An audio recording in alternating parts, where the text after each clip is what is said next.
নিজের ব্যবহার এমনভাবে তৈরি করা উচিত যাতে সবাই দেখলে আমাদের মুচকি হেসে বলতে পারে এই ছেলে বা এই মেয়েটা অনেক বেশি ভালো। বিশ্বাস করুন, আপনার ব্যবহারই আপনাকে নির্ধারণ করে দেবে আপনার জীবনে কে থাকবে আর কে থাকবে না।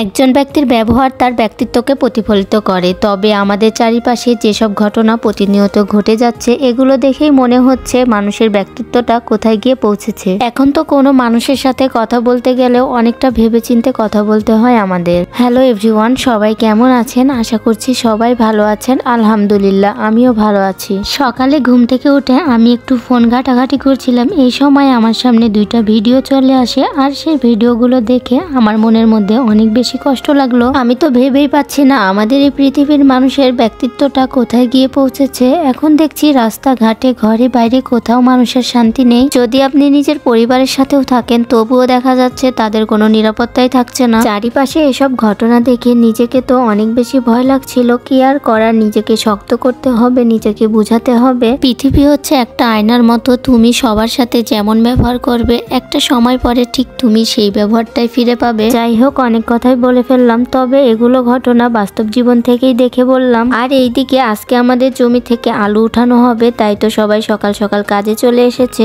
একটু পরে বাড়িতে খবর পাঠানো হয় বড় বড় দুইটা গামলা নিয়ে আসার জন্য। সেই জন্য আমি নিয়ে চলে আসলাম গামলাগুলো। আর আজকে বিলে এত পরিমাণ রোদ ছিল, কি বলবো, সবাই তো কাজ করতেই পারছিল না। আর আমি এদিকে ছাতা নিয়ে বসে বসে আলুগুলো বেছে নিচ্ছিলাম। রোজা রেখে এই রোদের মধ্যে কাজ করা একদমই সম্ভব হচ্ছিল না, তাই আমরা তাড়াতাড়ি করে বাসায় চলে আসি। বাসায় চলে যাব, সেই জন্য সবাই রেডি হয়ে গেছি। আর এই সময় আমার বোন দেখুন কি সুন্দর সুন্দর 4টা হাঁসের বাচ্চা নিয়ে চলে এসেছে এখানে। রোদের মধ্যে কাজ করা একদমই সম্ভব হচ্ছিল না, তাই তো আমরা সবাই মিলে বাসায় চলে আসি। বাসায় আসার পর দেখি আমার বাবা এই হাঁসটা কিনে নিয়ে এসেছে। আজকে এটা নাকি রান্না করা হবে, সেই জন্য আমি এইদিকে হাঁসটা হাতে নিয়ে দেখছিলাম ওজনটা ঠিকঠাক আছে কিনা, নাকি বেশি দাম নিয়ে নিয়েছে। হাঁসটা হাতে নিয়ে দেখলাম ওজনটা ঠিকঠাকই রয়েছে। আমার বাবাকে ঠকানো এতটাও সহজ না। মা এইদিকে হাঁসটা পরিষ্কার করে নিয়ে মাংসগুলো কেটে নিচ্ছিল, আর আমি এইদিকে মশলা করার জন্য সবকিছু ঠিকঠাক করে নিচ্ছিলাম। আজকে রোজার শেষ টাইমে আমার শরীরটা অনেক বেশি খারাপ হয়ে যাচ্ছিল, কেন জানি না অনেক বেশি ক্লান্ত লাগছিল। যতই ক্লান্ত লাগুক না কেন, মাকে তো বিকাল বেলার কাজটা একা একা করতে দেওয়া সম্ভব না, কারণ মাও রোজা থেকে অনেক বেশি ক্লান্ত হয়ে যায়।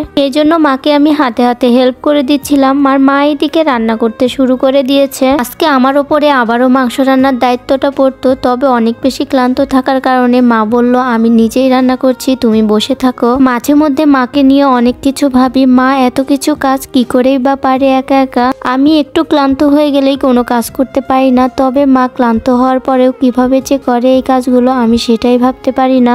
যাই হোক, আজকের ভিডিওটা এখানেই শেষ করছি। দেখা হবে নেক্সট কোনো ভিডিওতে। ততক্ষণ সবাই ভালো থাকবেন, সুস্থ থাকবেন, আমার জন্য দোয়া করবেন। আল্লাহ হাফেজ।